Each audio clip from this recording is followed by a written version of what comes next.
Today we will start chapter number 3 the little girl. Okay, और ये जो chapter है वो किसके बारे में है? फादर और जो उसकी बेटी है उसकी रिलेशनशिप के बारे में है कि किस तरीके से जो बेटी है वो अपने फादर से बहुत ज़्यादा टेरिफाइड है। फादर जो है वो उससे ज़्यादा बात नहीं करते हैं, तो बच्चे को लगता है कि वो उससे इतना ज़्यादा प्यार नहीं करते हैं, isn't it? तो वो किस कश्मकश में रहती है, वो किस तरीके से अपने फादर को देखती है, किस तरीके से टेरिफाइड है, क्या क्या एक्टिविटीज़ हैं, और वो लास्टली क्या फील करती है अपने फादर के लिए, isn't it? तो उस सब के बारे में ये जो चैप्टर है।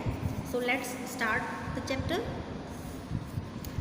To the little girl he was a figure to be feared and avoided. छोटे बच्चे के लिए वो एक ऐसी फिगर थी या एक ऐसा पर्सन था जिससे डरा जाए और इसको अवॉइड किया जाए, जिसकी तरफ ध्यान ना दिया जाए।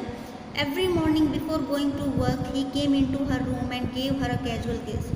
हर सुबह जो है काम पे जाने से पहले वो उसके रूम में आता, उसको एक जो है यूजुअली उसको प्यार करता, जो डेली उसको करता था। To which she responded with goodbye, जिसको वो गुड बाय के साथ जो है रिस्पॉन्ड करती थी। ठीक है, गुड बाय फादर कहती थी उसको।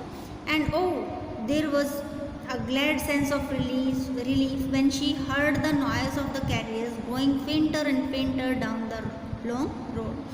और क्या होता था कि उसको बहुत एक ग्लैड खुशी की सेंस होती थी, फीलिंग होती थी और रिलीफ महसूस होता था जब वो सुनती थी कि जो कैरियर्स है, जो गाड़ी है, जो घोड़ा गाड़ी है, जब उसकी आवाज़ धीरे धीरे जो है वो कम होती चली जाती थी जो है रोड पे।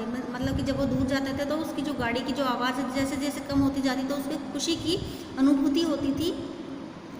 In the evening when he came home she stood near the staircase and heard his loud voice in the hall. और जब शाम को वो घर वापस आता तो वो खड़ी रहती स्टेयरकेस के पास, सीढ़ियों के पास, और उसकी जो तेज़ आवाज़ है उसको सुनती। Bring my tea into the drawing room, मेरी चाय मेरे ड्राइंग रूम में ले आओ। Hasn't the paper come yet, क्या अभी तक जो न्यूज़पेपर नहीं आया। Mother go and see if my paper is out there and bring me my slipper. माँ जाओ और देखो कि मेरा जो पेपर है वो अभी बाहर है, वहाँ पे है या नहीं, और मेरे जो है स्लीपर लेके आओ। Kezia mother would call to her, mother जो उसको बुलाएगी। Kezia if you are a good girl you can come down and take off father's boot. अगर आप एक अच्छी लड़की हैं तो नीचे आओ और जो फादर हैं उनके बूट्स को उतार दो, जूते जो है वो उतार दो। Slowly the girl would slip down the stair and move slowly still across the hall. और धीरे धीरे जो लड़की है वो स्टेयर से नीचे आती और धीरे से, और उससे भी जो स्लोली जो है वो जो हॉल है उससे जो है गुजरती। And push open the drawing room door, और धीरे से जो है वो ड्राइंग रूम का जो डोर है उसको ओपन करती।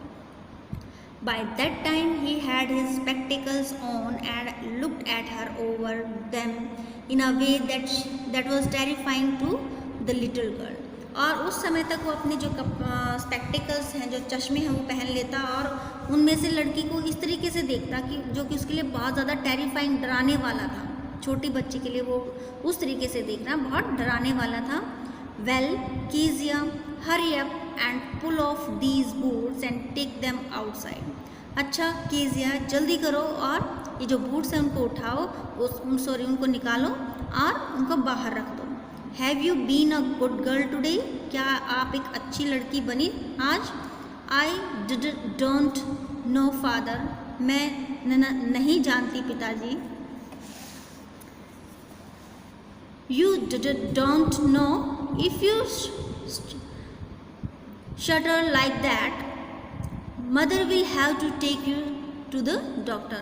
अगर तुम नहीं जानती तो, और इस तरीके से अगर तुम नहीं जानती, यदि तुम इस तरीके से हकलाओगी तो आपको जो है मदर को आप डॉक्टर के पास लेके जाना होगा।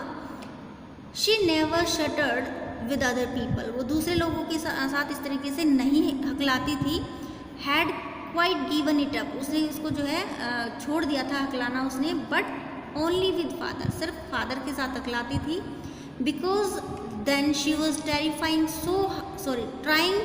सो hard to say the words properly, क्योंकि उस समय पे वो बहुत कोशिश कर रही होती कि जो वर्ड्स उनको प्रॉपरली बोला जाए।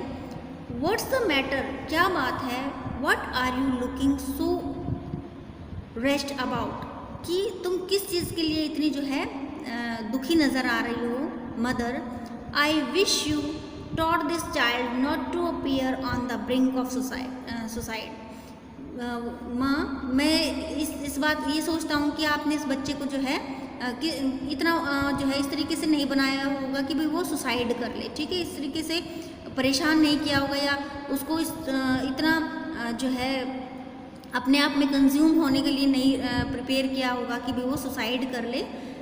Here Kezia carry my tea cup back to the table carefully. Kezia, यहाँ पे आओ और जो मेरा टी कप है उसको दोबारा से बहुत जो सावधानी से वापस टेबल पे रख दो। He was so big, वो इतना बड़ा था। His hands, his neck, especially his mouth when he yawned, उसके हाथ, उसकी जो नेक है वो, और उससे भी ज़्यादा उसका जो माउथ है वो जब वो यार्न मीन्स उबासे लेता था। Thinking about him alone was like thinking about a giant, उसके बारे में अकेले में सोचना किस तरीके से सोचना था, जैसे हम किसी जियांट के बारे में सोचते हैं, मीन्स दानव के बारे में सोचते हैं। जियांट इट इज़ दानव। On Saturday afternoons grandmother sent her down to the drawing room to have a nice talk with father and mother। जो संडे आफ्टरनून होती हैं उस समय पे जो ग्रैंड मदर है उसको कहाँ भेजती थी, ड्राइंग रूम में भेजती थी, ताकि वो एक अच्छी बातचीत अपने फादर और मदर के साथ कर सके। But the little girl always found mother reading and father stressed out on the sofa.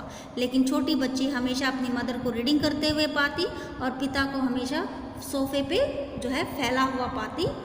His handkerchief on his face, और उसका जो रुमाल है उसके फेस पे होता। His feet on one of the best cushion, और उसका जो पैर होते वो जो सबसे अच्छे कुशन होते थे उनके ऊपर रखे होते। स्लीपिंग साउंडली एंड स्नोरिंग, बहुत ही गहरी नींद में सोते हुए और खर्राटे लेते हुए वो होता था। Thank you so much for watching the video. If you have any kind of difficulty in the meaning of any word, then you can tell to me in the comment section.